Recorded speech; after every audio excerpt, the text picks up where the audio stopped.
प्रत्येकाने घराघरातून आहे ना एक मोहीम राबवली पाहिजे. आणि ती मोहीम अशी आहे की आपल्या आजूबाजूला आपल्या जवळपास अशा जर एकटे राहणारे आजी आजोबा असतील ना तर त्यांची मदत करावी. म्हणजे त्यांना जाऊन विचारावं की त्यांना काय हवे आहे का, कुठून मार्केटमधून काही आणायचं आहे का, त्यांची खरंच मदत करावी. कारण मेडिकलवाले पण जर कोणीही म्हणजे काहीही मेडिकलमधलं काम असू शकतं, त्यांना कुठलं सामान आणायचं असू शकतं, काहीही असू शकतं, पण प्रामाणिकपणे मदत करणाऱ्यांनीच पुढाकार घ्या. त्यांना फसवण्यासाठी कोणीही पुढाकार घेऊ नका. आणि कृपा करा, अगदी म्हणजे मी मनापासून सांगेन की त्या आजी आजोबांसाठी काहीतरी करा. कारण त्यांची मुलं त्यांच्याजवळ नाही आहेत, त्यांची मुलं त्यांच्यापर्यंत पोहोचू शकत नाही. वेळ त्यांच्याकडे वेळ असेल अथवा नसेल, पण आपल्याकडे वेळ असेल किंवा आपल्याकडे वेळ आहे, आपण काढू शकतो. अशा आजी आजोबांना नक्की मदत करा. आणि असे काही आजी आजोबा आहेत त्यांना जर मदत लागली तर माझा नंबर वर दिलेला आहे, मला फोन करा.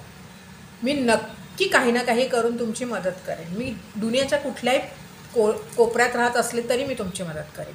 तुम्हाला माझ्याशी बोलावंसं वाटलं ना, मला नक्की फोन करा, मी तुमच्याशी बोलेन. तुमच्या मनातलं सगळं माझ्याकडे तुम्ही बोलू शकता.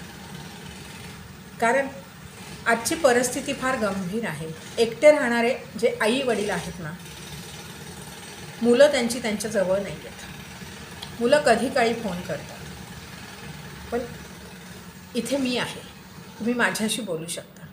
आणि खरंच आपल्या जवळपासच्या आजोबांशी बोला, जाऊन त्यांच्याजवळ बसा. जर तुमच्या आसपास असतील, माझ्या इथे तो मी करते, पण तुम्ही तुमच्याजवळ करा. त्यांना हवे नको ते बघा. काहींकडे पैसे नसले तर हरकत नाही, तुमच्याकडचे थोडे खर्च करा, काही हरकत नाही आहे. पण काही त्यांच्यासाठी करण्याचं धाडस ठेवा. वेळ गेलेली नाही आहे, हीच वेळ आहे की आपण त्यांच्यासाठी काहीतरी करू शकतो. ते एकटे आहेत, उद्या ही वेळ आपल्यावर पण येऊ शकते. तर तुम्ही त्यांच्यासाठी उभे राहा, इतकीच माझी कळकळीची विनंती.